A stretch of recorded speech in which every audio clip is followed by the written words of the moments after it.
Olá! Hoje nós iremos continuar o nosso estudo no Credo Niceno-Constantinopolitano. E hoje nós veremos a respeito da pessoa de Jesus Cristo, da sua divindade, da sua igualdade com o Pai. A respeito disso, o Credo diz: Creio em um só Senhor Jesus Cristo, Filho unigênito de Deus e nascido do Pai antes de todos os séculos, Deus de Deus, luz de luz, verdadeiro Deus de verdadeiro Deus, gerado, não feito, consubstancial com o Pai, por quem foram feitas todas as coisas.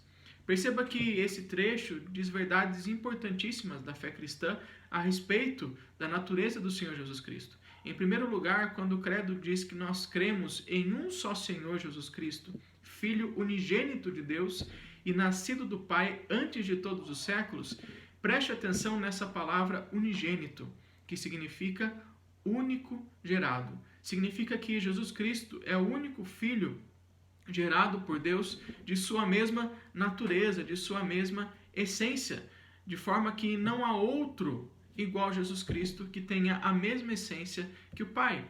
E quando o credo diz que Jesus Cristo foi gerado antes de todos os séculos, significa que ele foi gerado antes de haver criação, antes de haver tempo. Portanto, Jesus Cristo ele foi eternamente gerado do Pai. Portanto, é impossível dizer que houve um dia em que Jesus Cristo foi gerado, mas que ele sempre existiu, ele é eternamente gerado do Pai. Isso fica claro quando nós lemos o Evangelho segundo João, capítulo 1, versículo 18, que diz: Ninguém jamais viu a Deus, o Deus unigênito que está no seio do Pai é quem o revelou. Veja que João chama aqui Jesus, o Filho, de Deus unigênito. E que, portanto, para nós termos a revelação plena do Pai, é necessário conhecer o Filho. Isso também é uma grande defesa da fé cristã, visto que nós cremos que nós não podemos nos achegar até Deus se não for por intermédio do Filho. Não há outros intermediários, não há santos, não há espíritos, não há anjos que nos possam nos fazer chegar até Deus que não seja o Filho Jesus Cristo, pois ele de fato é o Deus unigênito que revela o Pai. Continuando, o credo também diz que este Filho unigênito, ele é Deus de Deus, aquilo que nós já falamos, luz de luz, verdadeiro Deus de verdadeiro Deus, gerado, não feito, consubstancial com o Pai. Veja que quando o credo diz que o Filho ele é consubstancial com o Pai, significa que ele tem a mesma substância do Pai. Ele é gerado com a mesma substância que o Pai que o Pai existe. Portanto, o Cristo ele está em situação de igualdade com o Pai. Alguns creem que Jesus está subordinado ao Pai. É claro que a missão de Cristo, na sua missão, no seu ministério, ele se subordina ao Pai, mas na sua essência, no seu ser, ele tem a mesma natureza que o Pai. Isso deu muita controvérsia nos primeiros séculos. No Concílio de Nicéia, o concílio combateu essa crença que era propagada por homens como Ário, e nós temos uma personalidade interessante nesse concílio, que é o Nicolau de Mira, bispo então de Mira, e a personalidade que deu origem ao que nós conhecemos hoje como Papai Noel. Ele é a origem do mito do Papai Noel. E ele foi um homem que defendeu com unhas e dentes a natureza consubstancial de Cristo com o Pai, de tal forma que dizem que ele chegou a bater no próprio Ário por defender coisa contrária a essa.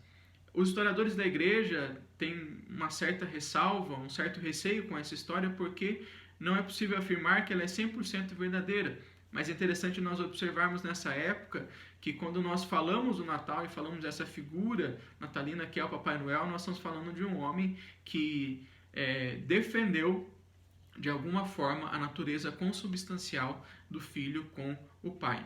Isso é possível ver também no Evangelho de João, agora no capítulo 14, no seu versículo de número 9, em que a palavra do Senhor assim nos diz: Disse-lhe Jesus: Filipe, há tanto tempo estou convosco e não me tens conhecido?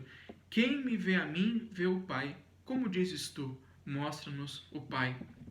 Perceba o que Jesus diz para Filipe: quem vê a mim, vê o Pai. Só seria possível ver o Pai por intermédio de Cristo se ele tivesse a mesma substância e tivesse em situação de igualdade com o Pai. Por último, o trecho que nós estamos estudando hoje também diz que é por meio deste Filho foram feitas todas as coisas. Nós cremos que nada da criação foi feito sem Jesus Cristo. O Antigo Testamento testemunha disso quando nós lemos Provérbios capítulo 8, em que o Filho é apresentado como sendo a própria sabedoria.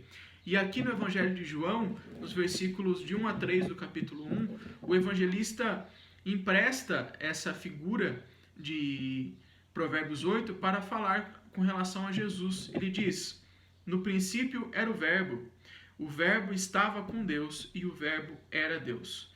Ele estava no princípio com Deus. Todas as coisas foram feitas por intermédio dele, e sem ele nada do que foi feito se fez. Perceba o versículo 3. Sem ele nada do que foi feito se fez. Ou seja, se nós podemos agradecer pelas boas dádivas que o Senhor Deus nos dá, nós devemos nos lembrar que elas não foram feitas sem o intermédio do Filho. Por isso, inclusive, João usa essa palavra que para nós está traduzida como verbo, mas no grego logos pode ser traduzida como palavra. Jesus é a própria manifestação da palavra de Deus. Isso é interessante porque quando nós olhamos para a Bíblia, a palavra escrita de Deus, nós vemos nela o testemunho do Filho, da palavra encarnada. Também é interessante quando nós observamos o Concílio de Nicéia, que foi o que produziu o credo niceno anterior a essa emenda que nós chamamos de niceno constantinopolitano, porque esse credo tem algumas anátemas no final. Anátemas são maldições, são coisas que nós consideramos como ruins e separamos então da comunidade cristã aqueles que creem dessa forma. E essas anátemas dizem o seguinte: e quem quer que diga que houve um tempo em que o Filho de Deus não existia, ou que antes que fosse gerado ele não existia, ou que ele foi criado daquilo que não existia, ou que ele é de uma substância ou essência diferente do Pai, ou que ele é uma criatura ou sujeito a mudança ou transformação, todos os que falem assim são anatematizados pela Igreja Universal. Isso é importante porque muitas seitas que se dizem igreja creem em coisas assim. Creem que Jesus é um ser criado, como os Mormons, ou creem que ele é uma criatura que não tem a mesma substância e essência diferente do Pai, como os Testemunhas de Jeová. Ambos tentam se apresentar como cristãos, mas na verdade creem em algo que é diferente do cristianismo ortodoxo e, portanto, nós não podemos considerá-los como partes da Igreja Universal, da Igreja Invisível. Portanto, nesse Natal, celebre o Cristo encarnado, mas celebre esse Cristo que é da mesma substância que o Pai e que também é o unigênito do Pai. A importância do Natal está no fato de que esse Cristo é o Deus unigênito que revela ao Pai. Se você quer se relacionar com Deus, se relacione com seu Filho, Jesus Cristo. Que Deus te abençoe.